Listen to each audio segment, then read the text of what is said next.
A Course in Miracles. Start na tayo ng chapter 2, the separation and the atonement. So, konting review lang bago tayo mag-proceed sa chapter 2 kasi ang focus na natin dito is yung separation.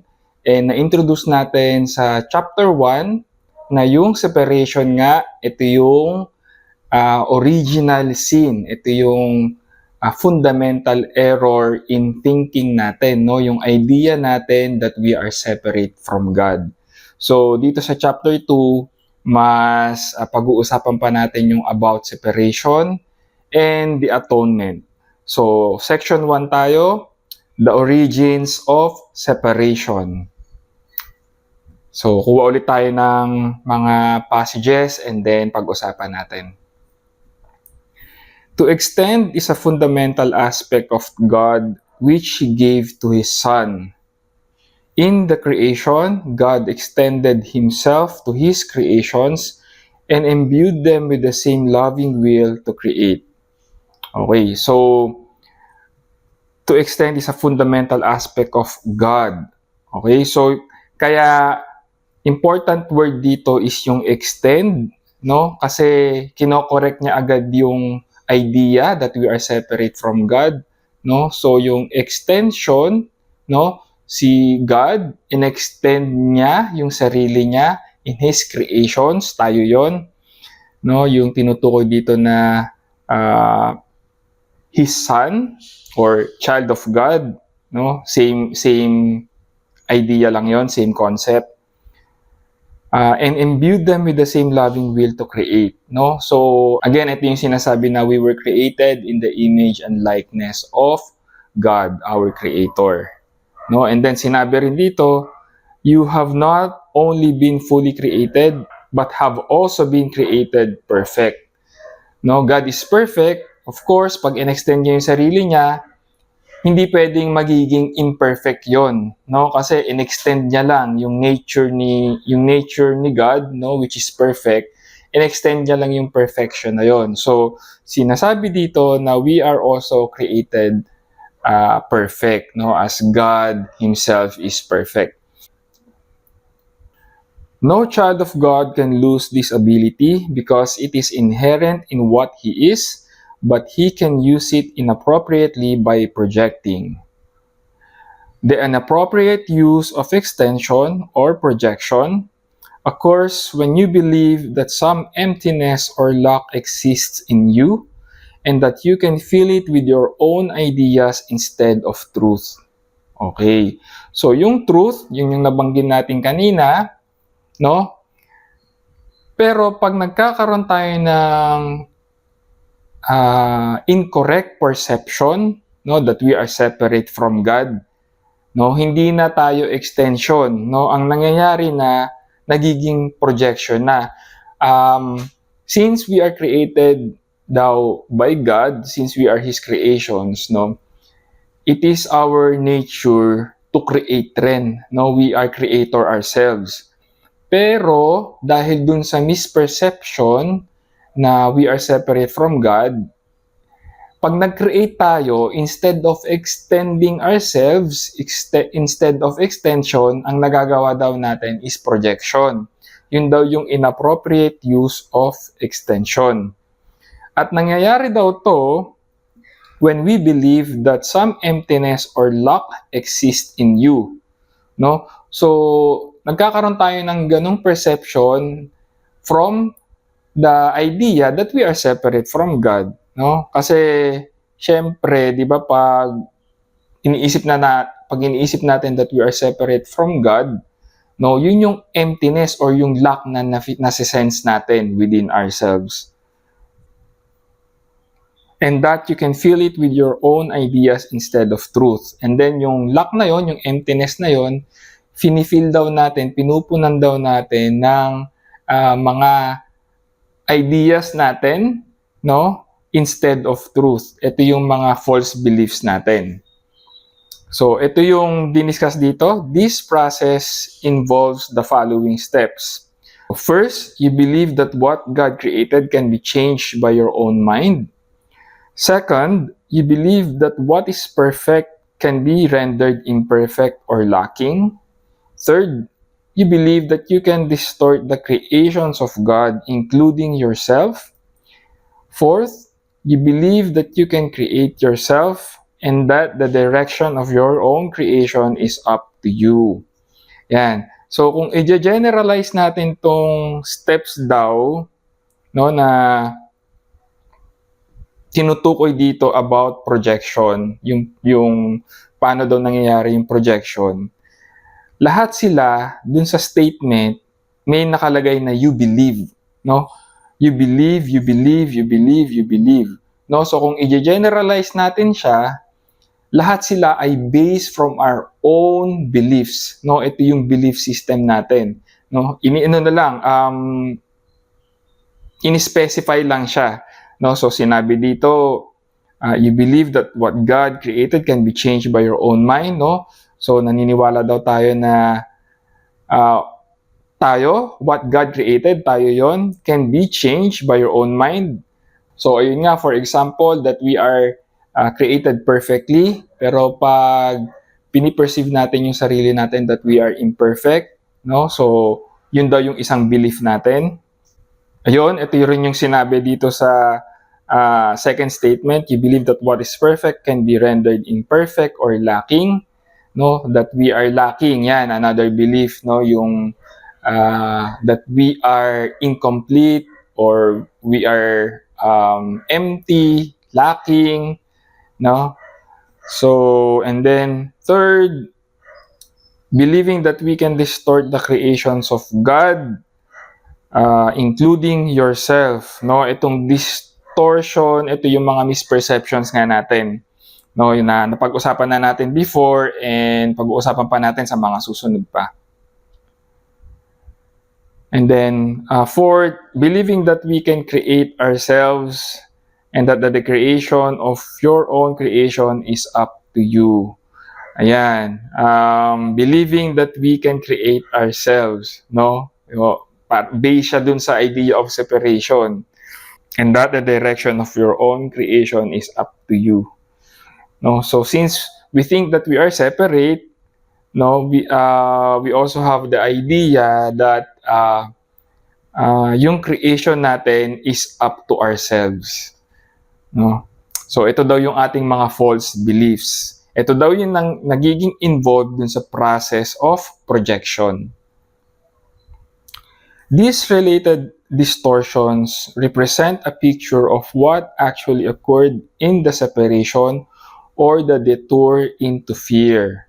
No, so yung separation nga dahil sa idea of separation, dito nanggaling yung fear, no? So yung fear, meron diyang magandang description, no, from the Conversation with God na book, no? Yung fear daw, acronym daw siya for false evidence appearing real, no? So yung misperception natin, yung separation, yan yung false evidence, no, appearing real. No, ito yan.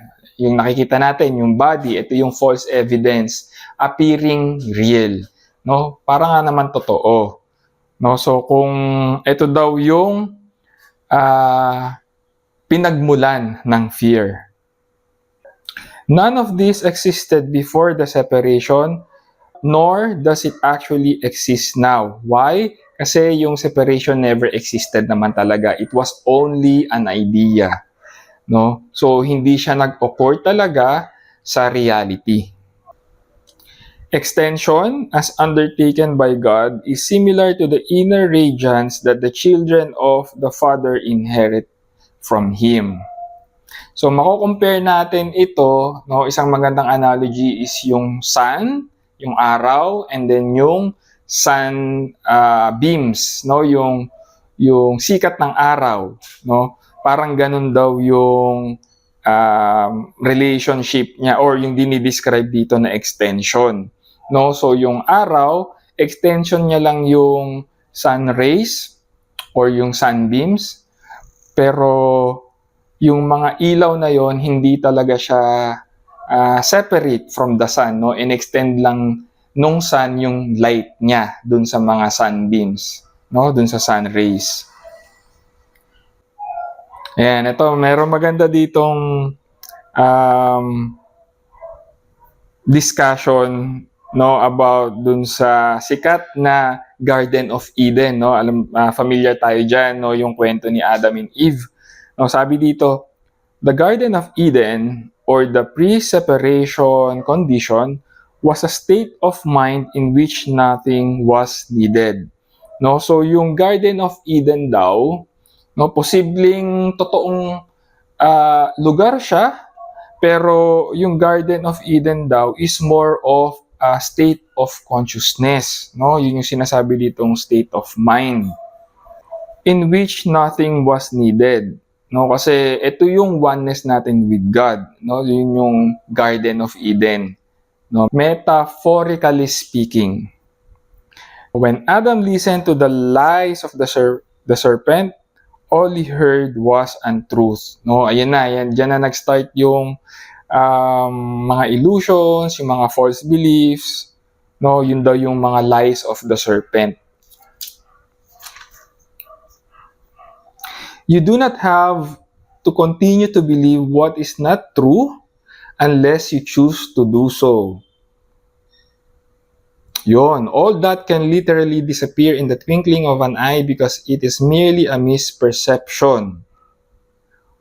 What is seen in dreams seems to be very real. Yun yung nabanggit natin kanina, yung false evidence appearing real. No, yun yung sinasabi dito. What is seen in dreams seems to be very real. Yung dream, ito daw yung itong yung physical incarnation natin, yung life dito sa mundo, yung buhay dito sa mundo, ito daw ay dream lang, no? 'Di ba pag nananaginip tayo, parang feeling natin totoo siya, and then pag nagising tayo, doon lang natin na-realize na panaginip lang pala siya. Pero habang nananaginip tayo, no, feeling natin totoo siya, no? So ganun din daw itong experience natin, itong ating human experience. It seems to be very real, no? You do not have to continue to believe what is not true unless you choose to do so. Ganun ka-powerful yung will natin, yung own will natin, 'di ba? Kasi may free will tayo, no? So kung paniniwalaan daw natin 'yon, yung ating illusion, of course, it will appear real talaga, no? Pero once we have decided na and makita talaga natin yung totoo, no, and yung illusions, no, we can choose again. We can choose differently. Ito yung tinuturo sa atin ng A Course in Miracles. Kasi itong mga illusions na to, ito yung nagkukos ng suffering, no? Kasi 'di ba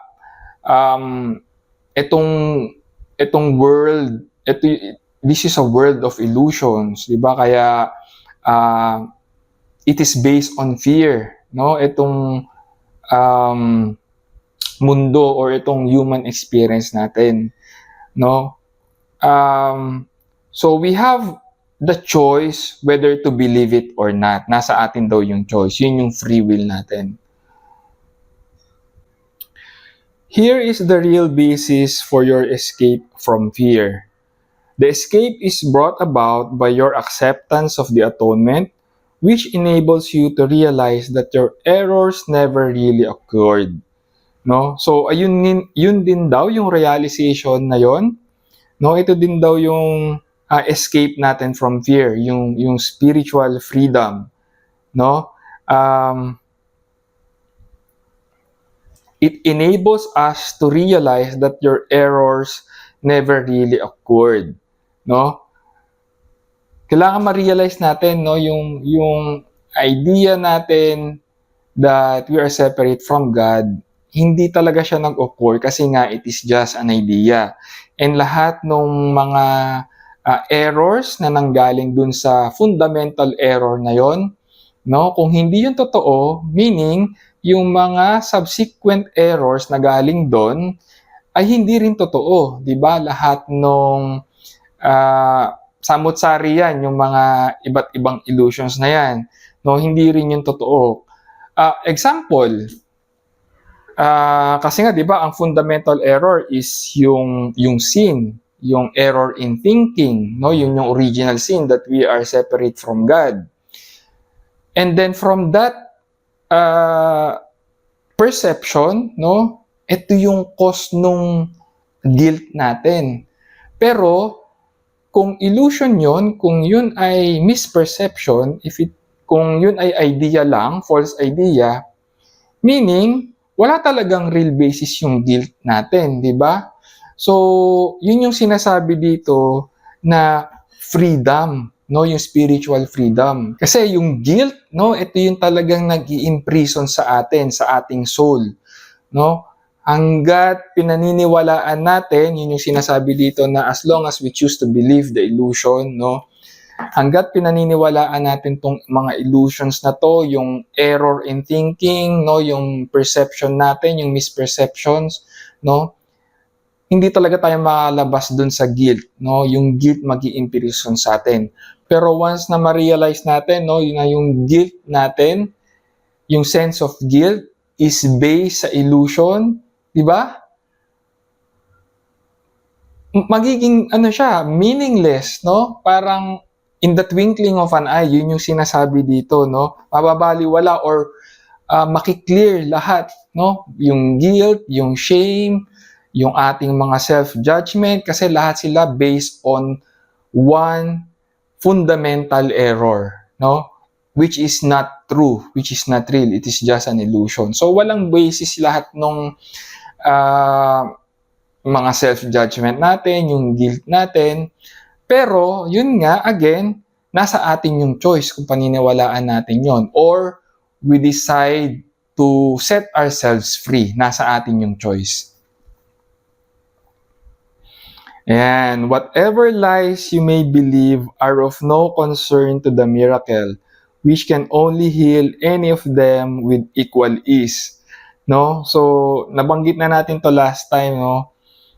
Kahit gaano pa karami yung lies na yan, yung mga illusions, kahit gaano pa kagrabe yan, kahit ilang lifetimes pa nating isinabuhay yan, no? It only takes a moment of miracle, no? Yung shift of perception, no? A realization, no, within ourselves, no, kung ano yung totoo talaga about our nature, kung sino talaga tayo, no? Lahat 'yon kayang i-dissolve ng miracle. No, yun yung sinasabi dito, that the miracle can heal any of them with equal ease. No, kasi nga hindi totoo eh, 'di ba? Bakit mahihirapan yung miracle? No, kasi kung mahihirapan siya, binibigyan niya ng substance yung illusion, no? And nakikita kasi ng miracle, no? And sa tulong ng Holy Spirit, yun yung inner teacher natin, no? Nakikita nila na they are only illusions, no? So, yun yung gusto ng Holy Spirit na maging aware tayo dun sa truth na yon, no? Kasi in truth, no, wala naman talaga silang kailangang ituro, no? Kasi alam na natin yung totoo. Ito nga yung recognition na napag-usapan natin before. Recognition means to know, no? So, kaya sinabi dito with ease, no? Madali lang daw kasi wala naman talagang substance yung mga illusion na yon, no?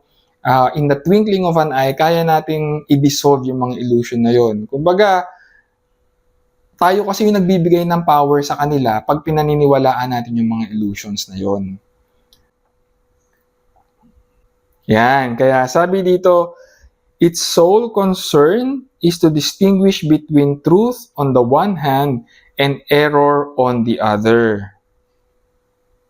Yun. So, yun lang daw yung gagawin ng miracle. No, i-distinguish niya lang yung truth from the lies, yung reality from the illusion, no?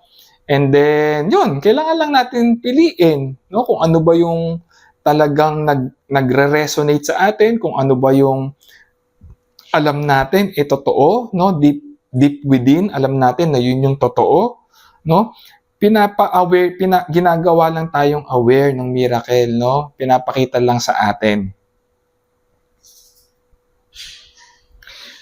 Peace is an attribute in you, You cannot find it outside. Illness is some form of external searching. Health is inner peace. Yun, ang ganda, no? Ito, napakaganda ng insight na to, no? Health is inner peace, no? All this time, di ba, pag sinabi nating health, na-associate natin siya sa physical body, di ba? Pero ito yung isang paglilinaw ng A Course in Miracles, no? Illness or yung sickness daw is some form of external searching, no? Yung peace, yung love, yung happiness, these are all our attributes. They are within ourselves daw. You cannot find them outside, no? Illness or sickness is some form of external searching, no? Sakit nga talaga 'yon, 'di ba? Pag hinahanap natin yung mga inner attributes na 'yon, yung mga inner qualities outside of us, hindi talaga natin makikita kasi it's within us, 'di ba? So yun daw yung sickness, no?